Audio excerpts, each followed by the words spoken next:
What is going on YouTube? J-Rod's Exotics here, and today I want to introduce you guys to the new 75-gallon planted aquarium. As you can see, this tank is heavily planted. I have it moderately stocked right now. As you can see swimming around, those are a small school of brilliant rasboras. Some other fish I have in this tank are 2 bristlenose plecos. I have 5 pearl gouramis, and I have 5 Siamese algae eaters, as well as, at this point, probably 20 ram's horn snails. So one thing I did want to talk about that I may catch some flack for, but I feel like it's not that spoken about, especially on YouTube, and people do it. So I just feel like I should share my experience with it. All of my tanks have been fish in cycles. Now, if you're getting into the hobby and you've been doing research, you've heard about the all-important nitrogen cycle, balancing your tank, cycling your tank. So, not to get too far into it, I know I've spoken about it in other videos, but typically you get a new tank, you set it up, especially if it's planted. You plant your plants and you let it sit for a little while, usually a couple of weeks. People sometimes ghost feed. That's when you have your empty fish tank, not empty, but with no fish in it, and you put little pinches of food in. That food breaks down, creates ammonia, and your cycle begins. Another thing people do is add actual raw ammonia to their tank, and that helps start the cycle. To take it a step back, the nitrogen cycle is essentially the building of beneficial bacteria that are going to, quote-unquote, eat the ammonia in your tank to produce more non-toxic forms. If you have a test kit, for example, the popular one is the API Master Test Kit, you'll see on those drip tests ammonia, nitrite, and nitrate. Dipsticks as well. Typically, ammonia is not included on those dip strips. You need to buy them separately, which baffles me, but typically in your balanced cycled aquarium, your fish waste, your excess food, your plant breakdown, that's going to produce ammonia. That ammonia is going to be converted into nitrite by one set of bacteria. That nitrite is going to be consumed by another set of bacteria to produce nitrate, and then you keep an eye on your nitrates. This number is all over the place, but typically you're going to see people say do a water change once your nitrates hit 20 parts per million, 40 parts per million. Each level of those nitrogen compounds becomes much less toxic as you go, ammonia being the most toxic, nitrate being the least toxic. So all of that being said, I do fish in cycles. A fish in cycle, you get your tank, you set it up, and you put fish in it the next day or the day after. This isn't recommended for a lot of people. You need to stay on top of it. So for this tank and all of my other tanks, I test daily, if not every other day, and you just watch it. If you see that your fish are behaving funny, maybe they're not eating, maybe they're at the top gasping for air, things of that nature. Some fish, their gills will become visibly red. Those are signs of ammonia, and you need to do a water change immediately. The tricky part with doing a fission cycle is that you don't want your ammonia to get too high, but you also need ammonia in there for the beneficial bacteria. Now, a big part of watching ammonia, which gets a little scientific, ammonia toxicity and pH go hand in hand. The lower your pH and the lower your temperatures, the less toxic ammonia will be. Now, one thing a lot of people don't realize or don't notice is that when you're testing ammonia with an API master test kit or things of that nature,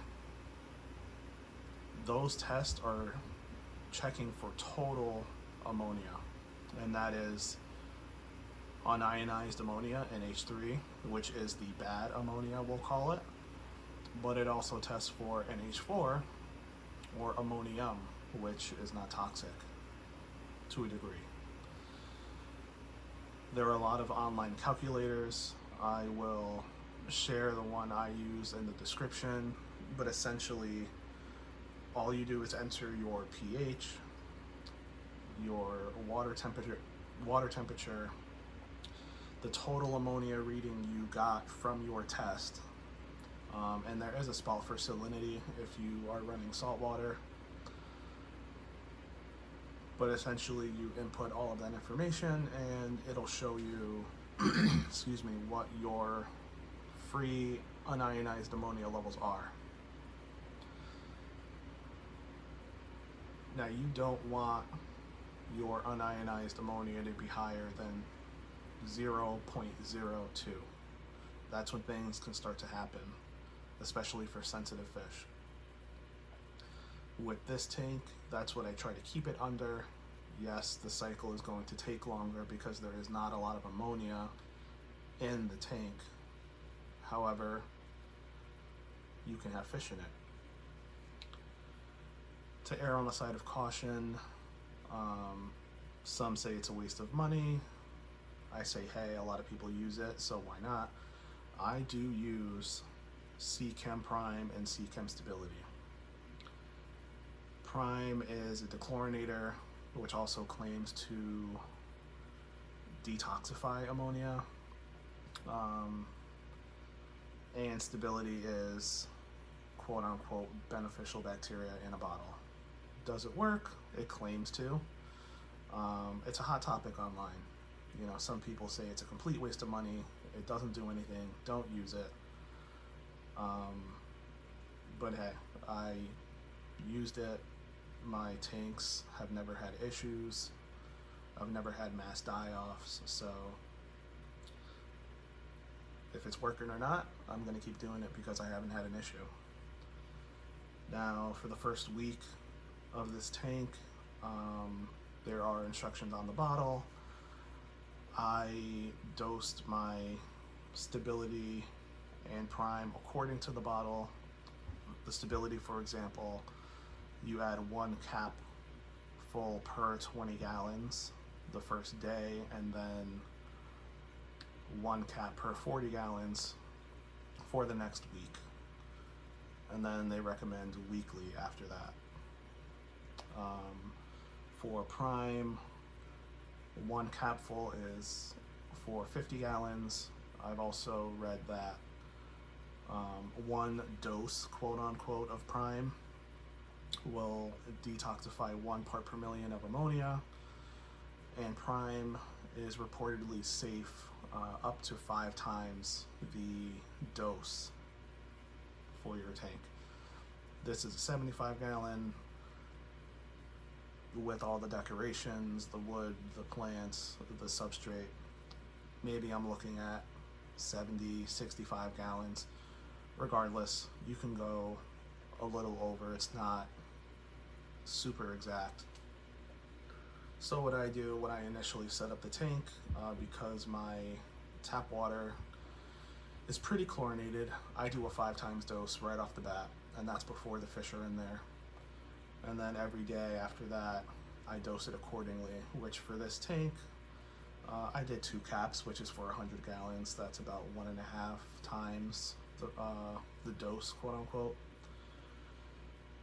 This tank has now been set up for 2 weeks. I do have a very low ammonia reading, so I'm not doing anything with it yet. I do monitor daily. If the ammonia is starting to creep up into the danger zone, I will do a 50% water change to cut that level in half. And that's it. The tanks are, the plants I got are growing. The fish are very active. They're eating. Feeding is another big thing. When you're doing this, you want to feed very sparingly.